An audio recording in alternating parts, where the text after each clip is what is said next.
Welcome to Leaders of the West, a podcast for innovators and changemakers. I'm your host, Jessie Jarvis, the founder of the West, and I'm sitting down with agriculturalists, entrepreneurs, executives, and everyone in between with the goal of digging into the strategies, mindsets, and lessons that have been crucial to the success of Ag and Western. Whether you're carrying on the next generation of your family's operation, starting something from scratch, or determined to climb up the leadership ladder, we're going to inspire you to continue to dream big, growing not just you, but the future of agriculture and Western as a whole. Let's go.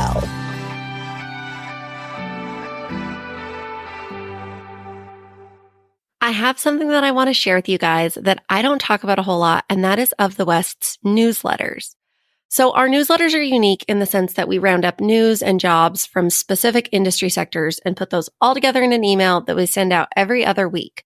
They're very specific and very segmented because we know that's what you guys want to see. We pride ourselves on sending really good emails, and these are definitely that. Trust me, they will liven up your inbox in the best way possible. I'm going to quickly break down all 4 of those. So every other Tuesday, we send out our marketing and communications newsletter. This is what keeps you up to date on all of the headlines across the world's marketing and communications realms, like what's going on with TikTok or LinkedIn or whatever it may be. Marketing wins specifically for agriculture, and then a few marketing and communications jobs that you can find on Of the West. Then every other Wednesday, we send out our livestock newsletter. It focuses on everything happening in the cattle and sheep industries and all of the best jobs in those sectors of the industry. The Tuesday that alternates our marketing newsletter, we send out Western Sports and Equine, which shares more about what's happening across Western sports, Western lifestyle, and equine news, as well as results from the rodeo arena, the show pen, and of course, jobs in those sectors that you can find on Of the West. And then finally, we have one that we call Changemakers. This one gets sent out on the first Friday of every month, and it contains top leadership tips, personal development tips, and what's happening in the world of business as it applies to Ag and Western. This one also includes more of those mid to high level positions that are posted on the platform. All of these are quick hits. We basically take the headlines of the best news, bring it all together, and then if you want to read more on that specific topic, you can click out to wherever that original article came from, because we know that those awesome industry news sites that we have, they want and they need your web traffic, and we want to send you there. So people's love of these newsletters runs deep. We usually get some kind of message about them on a weekly basis. You can sign up for any one of those or as many as you want with the link in our show notes. Trust me, you guys will not regret it. It is about to be the best thing that's ever happened to your inbox. Welcome, welcome, welcome to this week's episode of Leaders of the West. As always, I am so incredibly thankful to have you guys here, and you are really going to enjoy today's conversation. This is a little bit different of a conversation than we normally have, and I'm going to explain why that is. So today's guest is Redgie Probst, and he is the COO of Quanta Services. Quanta Services is a construction engineering energy company, and they really focus on trades, which is the topic of conversation for today. So trades like welding, linemen, electricians, anything and everything that would be a craft trade. The reason why this is an important topic that I wanted to talk about is we get questions all the time about trades. And part of that is because we do focus a lot on job opportunities for those high school, college age, whether it is the internship, where do you want to go to college? What are you looking to study? What is that entry-level career going to look like? And a lot of those jobs that we talk about within our industries usually have some kind of a college degree tied to them. And while I'm a huge proponent of college, I know that college isn't for everybody. So this topic of trades is a question that we get asked over and over again. How do I get into trades? What are my trade opportunities? How do I get involved in trades? Where do I go to look? Do I have to move away from home? All of these questions. And Redgie is somebody who is incredibly knowledgeable because he himself has gone through the trades. He has built his own electrical company and then sold that to Quanta. And then today, Quanta is, as mentioned, one of the largest craft trade employers in America. And that's what they do, is they bring people into trades. The other reason that I think that Redgie brings such a great component to this conversation is he is somebody who grew up in agriculture. As you'll hear in his backstory, he grew up in Utah. He has been around cattle ranching and sheep ranching all of his life. His family is very actively involved in rodeo, high school rodeo, raising cattle, yearlings, horses, whatever it may be. And so Redgie is proof that you can go work in a trade, be incredibly successful and still be involved in agriculture. And that is really the topic of conversation today and the message that we want to share. So without further ado, welcome to the show, Redgie Probst. Redgie, thank you so much for hanging out with us today. I am excited to get to know more about you and about Quanta. So let's go back a few decades. What was life growing up for you? What was life like? Well, when you say a few decades, that really ages me. So let's go back a couple decades. A couple decades. Okay, fair enough. Life growing up for me as a kid was great. I lived in a small town in Utah, Heber City, and there was one traffic light, and it was small town at its best. And today it's thriving and it's turned into a large city. And so we've since moved from Heber to another small town nearby. But really, I had a great childhood. I was raised by two really, really hardworking parents. My dad was a rancher in the sheep business, and my mom was a school teacher. And so, yeah, we had a great life. I learned a lot growing up, just watching them from example. It's funny how you kind of learn all the things to do and all the things not to do. And I watched my dad and my grandpa lose their commercial sheep herd when I was probably 8 or 9. And to make it in the industry was really, really tough back then. And it still is. But, just having to watch them adapt and go down different paths and be resilient, I think it taught me a lot. But all in all, had a great childhood, married my high school sweetheart, took to junior prom, and we dated all through high school. And I think, that's going to be bad because I can't do the math, but I think like 27 years of being married. Holy cow. Yeah, so it's good. Doesn't get any easier. I can promise you that. No, it doesn't. You mentioned sheep ranching. I tell you what, that has never been easy. And for those people who have sheep now, I give them a whole lot of credit because the cattle industry is hard enough, but the sheep industry is a whole other ball game. It is. Okay, so I also want to frame today's episode by, can you explain what is Quanta Services? Because we're going to talk about both of these, and we're going to put this little sandwich together, if you will. Okay. Yeah. So Quanta Services, just to give you a background, it was started in the late 1990s by a guy named John Colson. And John Colson was a veteran. He come up through, he started as a surveyor, pounding survey stakes for a company called Probst Electric in Kansas City. And he come up through the ranks, eventually bought that company, and all self-made. And then him and another, a couple of guys decided to join some other companies together. And that was kind of the inception of Quanta. And in Latin, Quanta means one. And so really the model behind Quanta has never changed since that inception. And what we do is, when you think of all things craft, so you think of boots on the ground, be it a pipe layer, a welder, a lineman, electrician, whatever trade there is, that's who we are. We're the largest craft employer in North America, especially craft. And really the model is we buy really, really, really good family-owned businesses and bring them under the Quanta umbrella and help them grow and help them, maybe go places where they'd never dreamed of going. And so we typically don't buy or acquire companies that are for sale or on the market. We have and will continue to do so. But really, it's trying to buy that next leadership, if you will, and buy companies that we feel like can really bolt on to what we currently have. And the model's worked. And culture is a huge thing for us at Quanta. And since I've been at Quanta for 10 or 11 years, I've been part of a lot of acquisitions. And what I will tell you is every single company has their own culture, and it is our job to preserve that culture and preserve that name. A lot of these companies are in certain geographical areas that they've been there for 50 years, 100 years. And that name and that culture is really important to the community and to those people that work for that company. So for us, it's really just empowering those people, be it with our balance sheet or be it with expertise or opportunities to really go where they never could have gone. And what it does for us is it just adds value to our shareholders and help us to, build this infrastructure that's so needed in the North Americas. So your company was one that was acquired by Quanta years ago. But before we get into that, where did your interest in trades first start? Or what made you decide that that's the path that you wanted to take? Well, I think the biggest thing was I'm not a very good student. And so I hated school. I absolutely hated school. it was a fight every day for me to go. And the only reason I held good enough grades was so that I could rodeo. And so they dangled that carrot out in front of me my whole high school. And honestly, like, I barely graduated high school. I mean, I'm not proud of it, but it is what it is. I had a hard time paying attention in school and kind of a busybody, and got ADHD so bad that I can't even stand it. But honestly, I really disliked school. And so I knew going, after graduation, I knew the university was probably not in my path. And so I decided to get into the trades, and I've always liked working with my hands. And I think most humans feel best when they've put in a hard day of physical labor, and you can look back and you can see what you've accomplished at the end of the day. And there's a real sense of accomplishment and feel good about yourself. And so, I wanted to do that. And I had always kind of dreamed of being my own boss, if you will, and always was pretty entrepreneurial.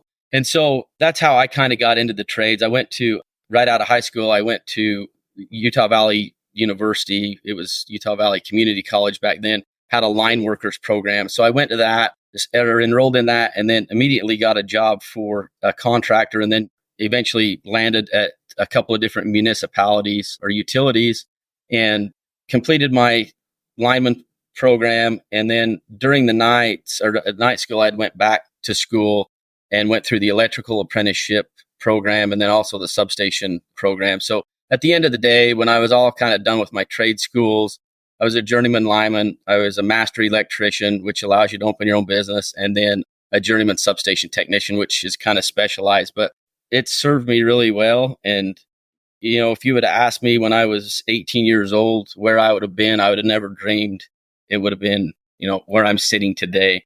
But then at the same time, I was thinking back the other day before this podcast, and I used to haul when I was in high school, again, kind of just I wouldn't call it a hustler, but I just would never stop and never take no for an answer. And so to make extra money, I was hauling hand line out of Idaho every single weekend and made a good living while going to school in high school. And then when I was 16 or 17, I had a contract with the Utah State Penitentiary. They had a dairy back then. And so I hauled a lot of hay in there. And so after school, I would go to the Uinta Basin, 2-hour drive, and load 250 small bales on a gooseneck trailer. The next day after school, I would go to Draper and unload it at the prison and do that day after day after day. And that's how I felt like it was the only thing I knew. That's how I had to get ahead in life. And I know no other way or no secret sauce other than it's hard work. Hard work is the secret sauce. That's just it. Yep. So if you want it bad enough, you'll do it. So.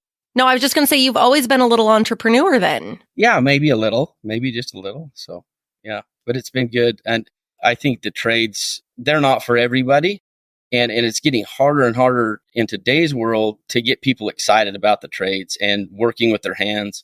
And I think it's harder to train people as well, this younger generation. I mean, I've hired a lot of kids that honestly, they don't know how to run a shovel. I've actually had to show them how to put their hands on a shovel, which where I'm from and where you're from, you almost can't even imagine that an 18-year-old young man does not know how or has never put his hands on a shovel.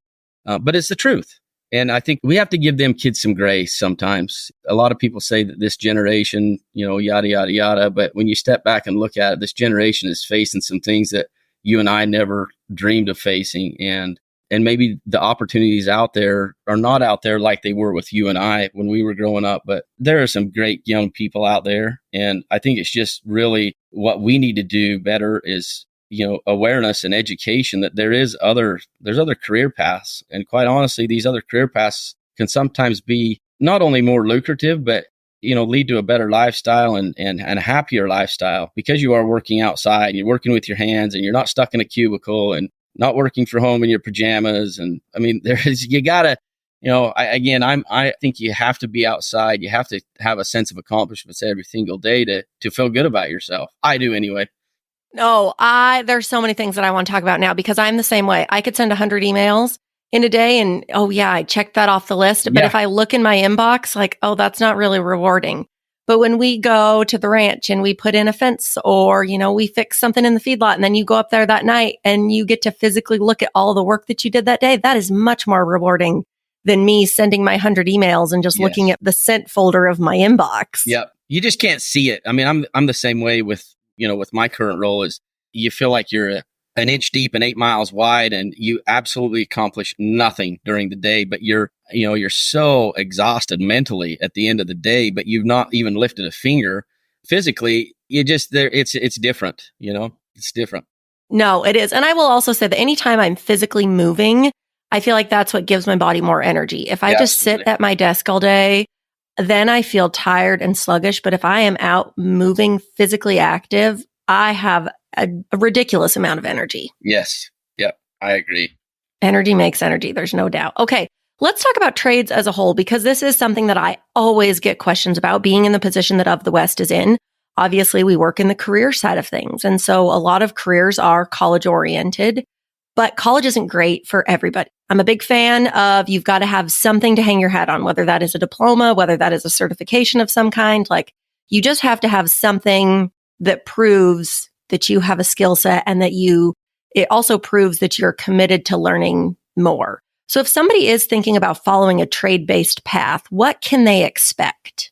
I think, at least as far as the trades that we, I shouldn't say support, but that we hire from, because there's all different types of trades when you think about it. I mean, from a horseshoer to a massage therapist to you name it, like, I think they're all trades. But, when you look at the electrical line worker program, or you look at a telecom person or electrician, what you would expect is the minute you get out of school and enroll into a trades program, be it at a university or be it private, you're instantly making money. And so there's not this 4 years or these 12 years while going to school that you're incurring student debt or student loans. So they're paying you while you're trained. Again, in most instances, most of your experience, most of your training comes OTJ, but you are learning the fundamentals through an accredited program. And so again, your first year, you're kind of taking in the basics. And I can walk you through like the line worker program. I mean, so the first year you're learning how to climb, you're learning how to, the basics theory of electricity, you're learning how to drive a truck. One of the cool things you're going to notice this, Jesse, about me is I have ADHD really bad. I already mentioned that to you. So I'm going to be jumping all over the place. You might have I love it. I'm here for it. Come on back in here. Come on back. So Quanta acquired a college, a line college in Northwest Line College. They're based out of their main corporate offices in Boise, which I'm sure you're aware of them. But one of the cool things they do is they bring these young men and young women in, and they give them structure. That's the first thing that I've noticed that they do. And the way that team studies the brain and how the brain learns and how the brain has changed and how we have to teach the kids today versus the kids of 10 years ago, it's really intriguing. And what they do, though, is, you walk into that Northwest Line College in Boise or any of the other 4 campuses across the U.S., and what you'll notice is every single kid has their shirt tucked in. Every single kid in there is answering, yes, sir, yes, ma'am, thank you. They got manners. They've learned how to build a resume. They've learned how to present themselves and talk. And then on top of that, then they've learned the trade and the tools they need to be successful out in the job. And one of the great things that comes from Northwest Line College or any pre-apprentice program is if you go right out of high school and you go out onto the job, and I don't care if it's in the oil patch or if it's in the, building a transmission line or whatever trade you get into, it is tough. And I've been guilty of it myself when apprentices come on my job. They're the low man on the totem pole, they're the grunt, and they're not treated maybe as good as they should be treated. And just because their lack of knowledge. But what we have found through running these young men and young women through this Northwest Line College is when they show up to the job after 16 weeks of training, they're an asset now to that foreman and to that crew because they can back a truck. They know the basic theory of electricity. They know how to climb. And the retention of those versus, just young kids that get right out of high school and don't go through a pre-apprentice, their retention is so much higher because they're valued and because they're somewhat educated and they bring, that the rest of the crew sees them as truly an asset versus just somebody out there that they're having to train 24/7. And so we feel like that, the best success rate is if in any trade, if you can go get some sort of education before you show up to the job. And before you start your apprenticeship program, again, I think just the success rate is much, much higher. Okay, so I've got a few questions here. The first is, this isn't necessarily something that's just for people who are right out of high school. At any time in your life, you can come be a tradesperson. You can go through that process. Kind of, and I don't want to say unlike college, because obviously we have people who are going back to school or getting their degrees at 30s, 40, 50, 60, whatever that is. But it is not something that is just for you if you're right out of high school, 18 years old.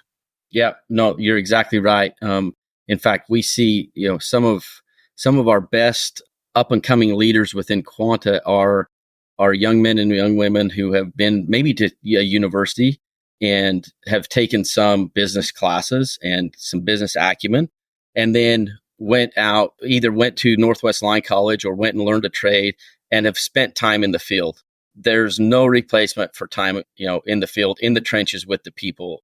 Number one, you learn to respect each other, and I think in order to respect those people in the field, the craft, you have to have been in the craft a little bit and understand what they face every single day. But really quick story, when you talk about kids right out of high school, so you're exactly right. It's never too late to get into a trade or to start down a new career path.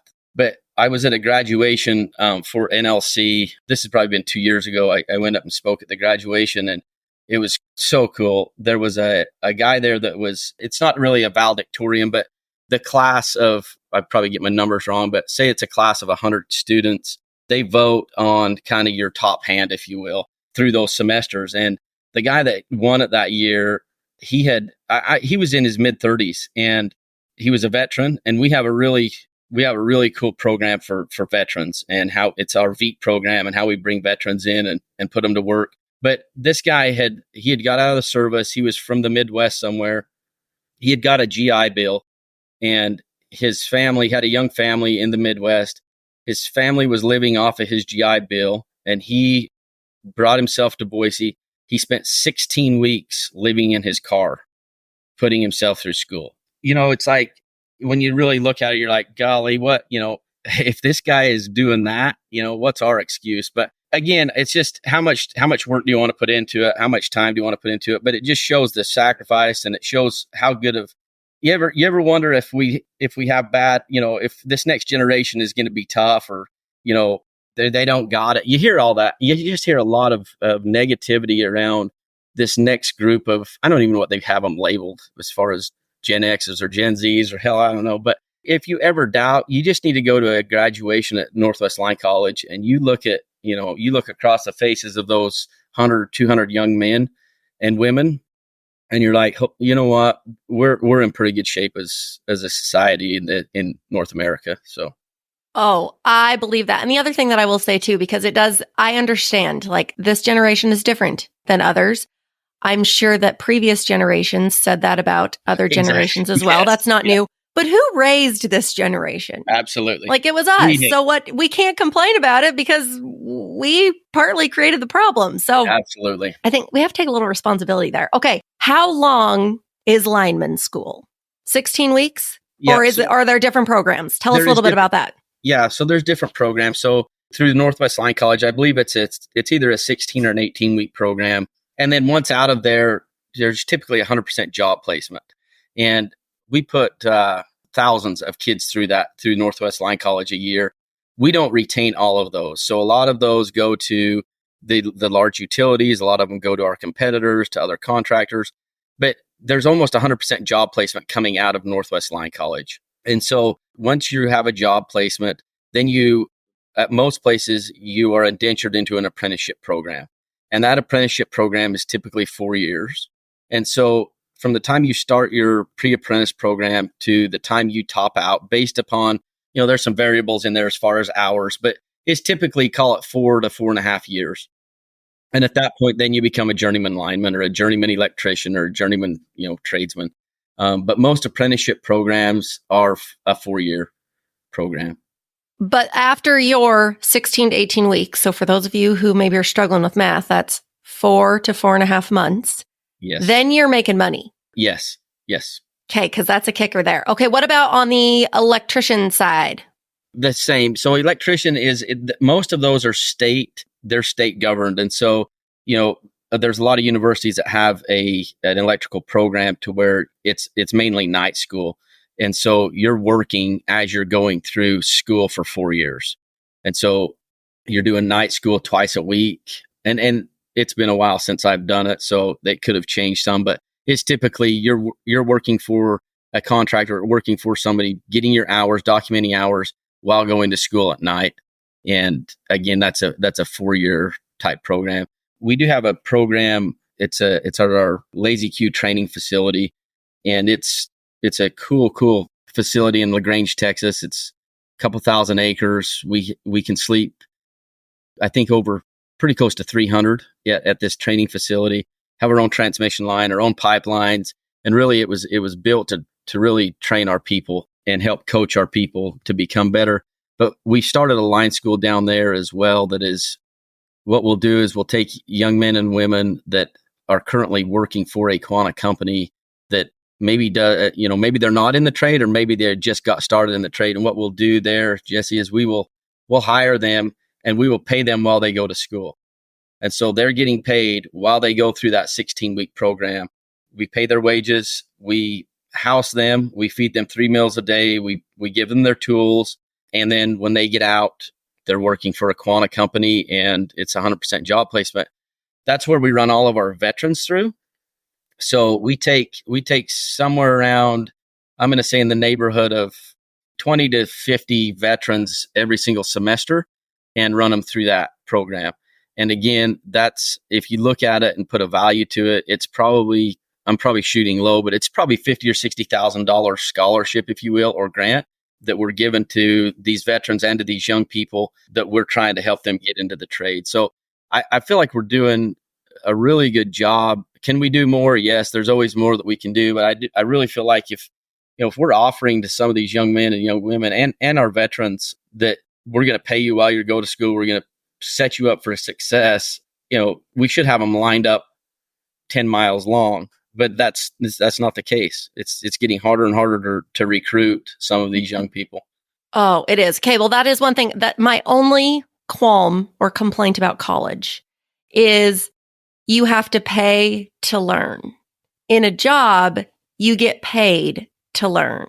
And I think it's really important to keep that in mind, because you are making money and you're getting to learn at the same time. And when you learn, you don't have to give that back. You get to keep that forever. And there's a lot of power in there.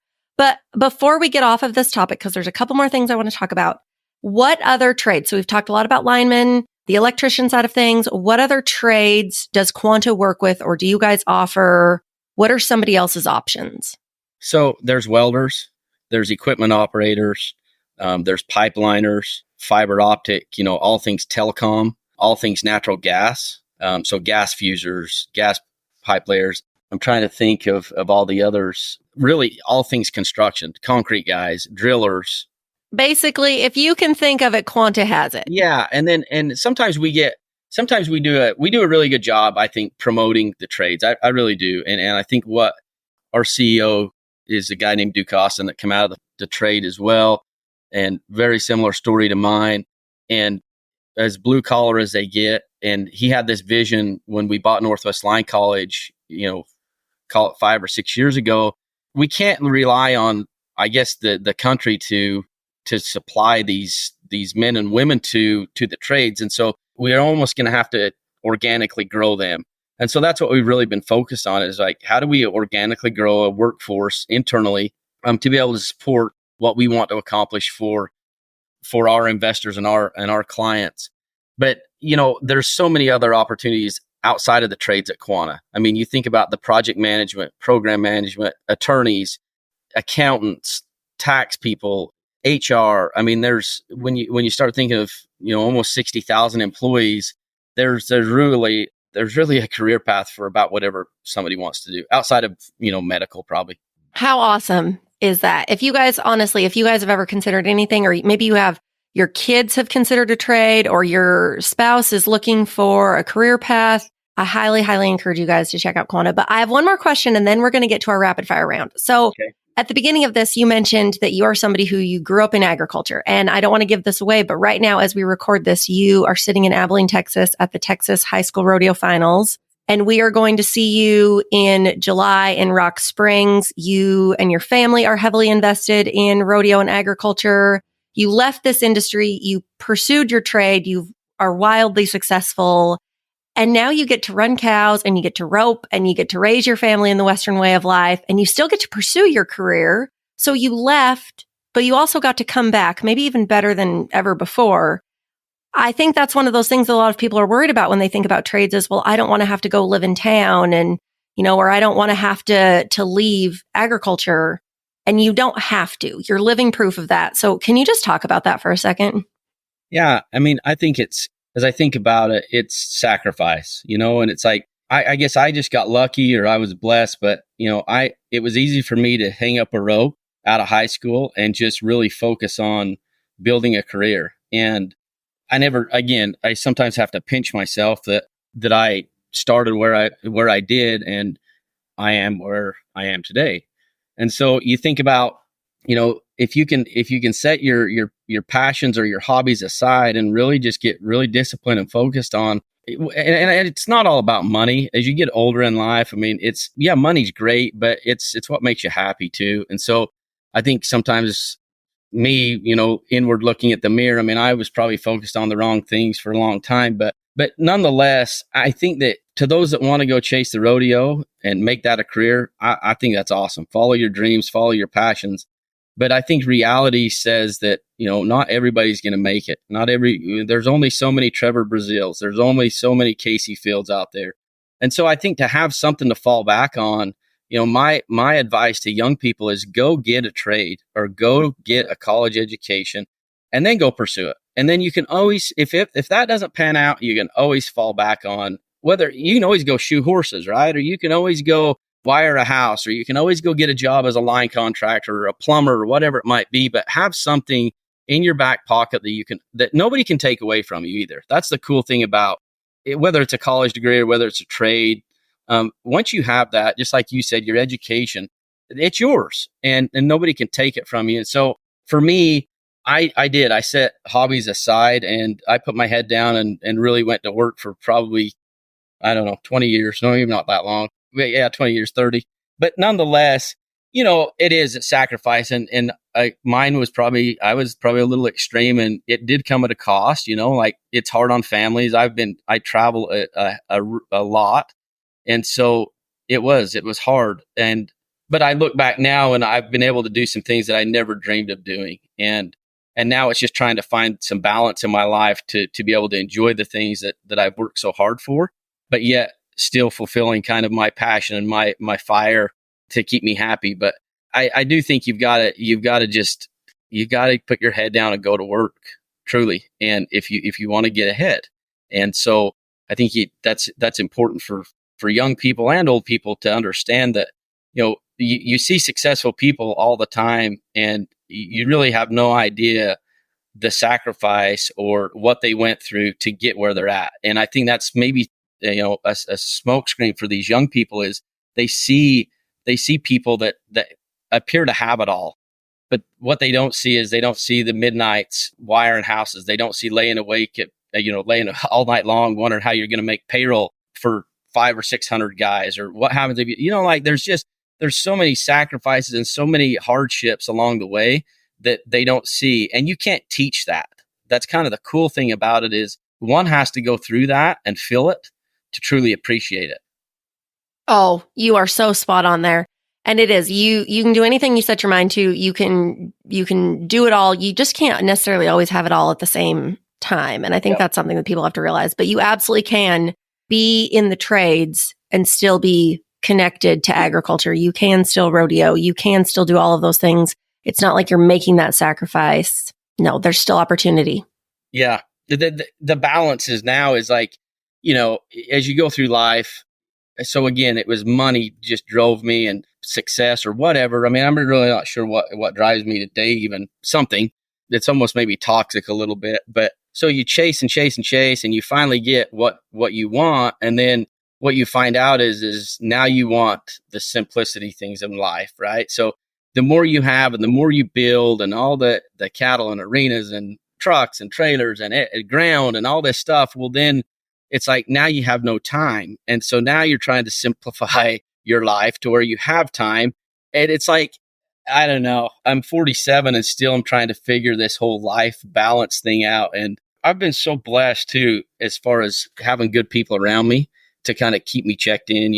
Like my wife's dang sure not afraid to get a hold of me and say, "Hey, come on back here," And I've had some good partners. In fact, I've got probably my best friend from Idaho that was a business partner with me in Probst and Summit when we started them. That I couldn't have done half of the things I've done without good partners along the way.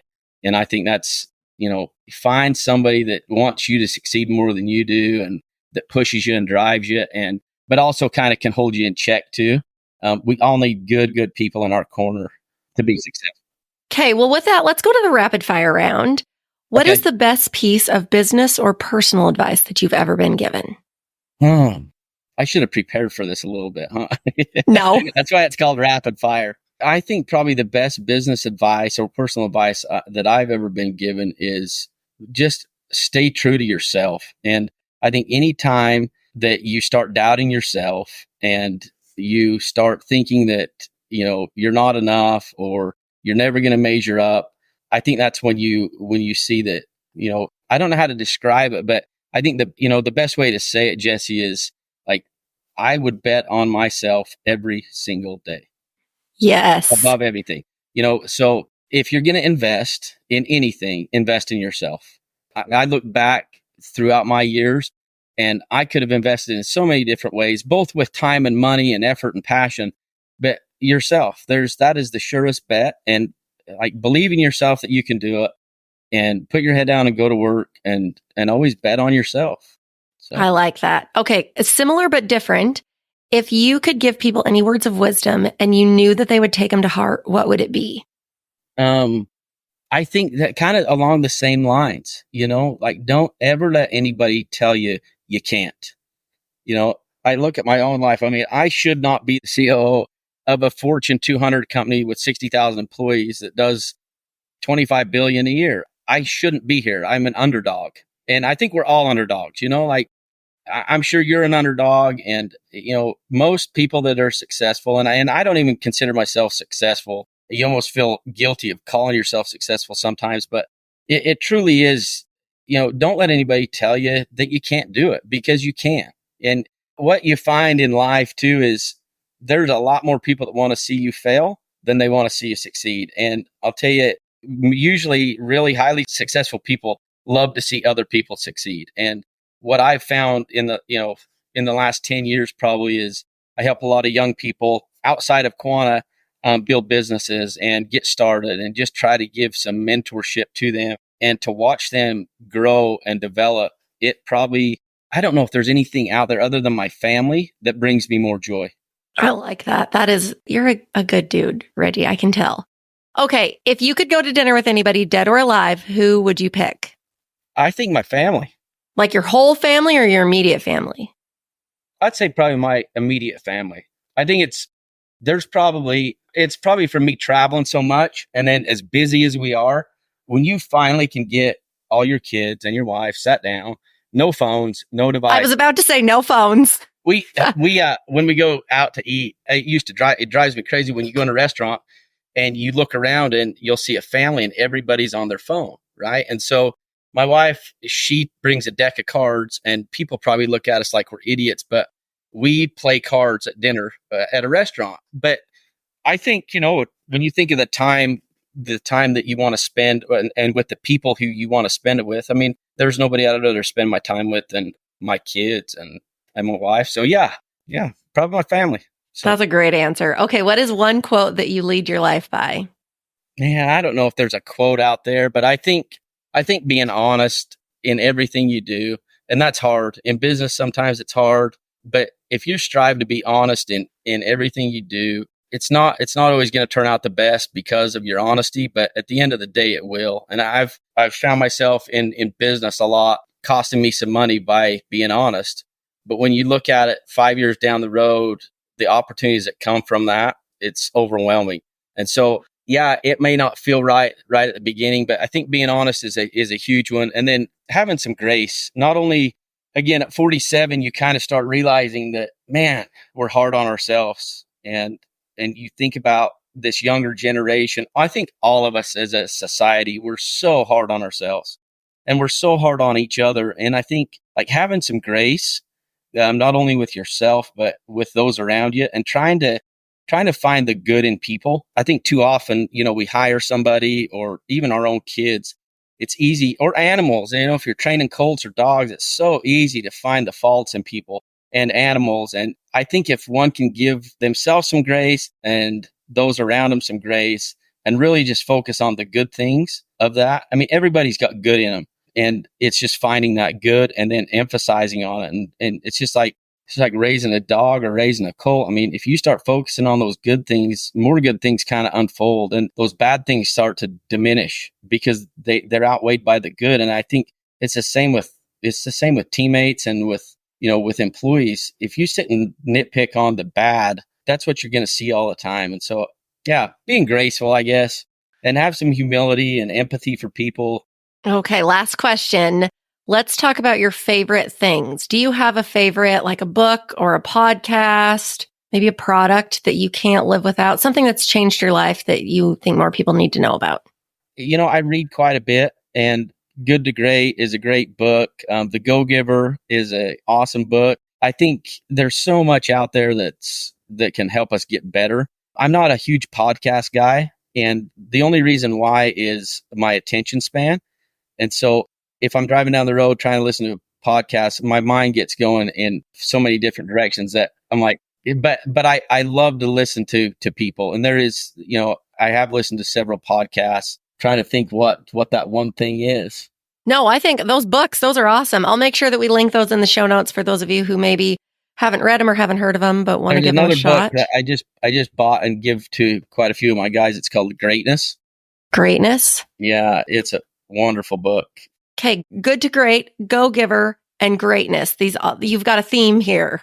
Books with G's. Okay, I like it. Well, Redgie, thank you so much for hanging out with us. I have to tell you, I think we're going to have you back on the show. I know you have a busy schedule, but yeah, we learned a lot about Quanta and trades, but I think we're all dying to know a little bit more about you, because just the rapid fire round in itself, I can tell that you're one of the good ones. There are a lot out there in our industry, but I think that we're all a little bit more curious to just learn more about you. Thank you so much for sitting down with us. Guys, if you have any questions about Quanta Services or any kind of trades, definitely I'll make sure that we link that information in the show notes, but reach out to me and we'll connect you. And as always, thank you guys for being here. We'll be back here next week.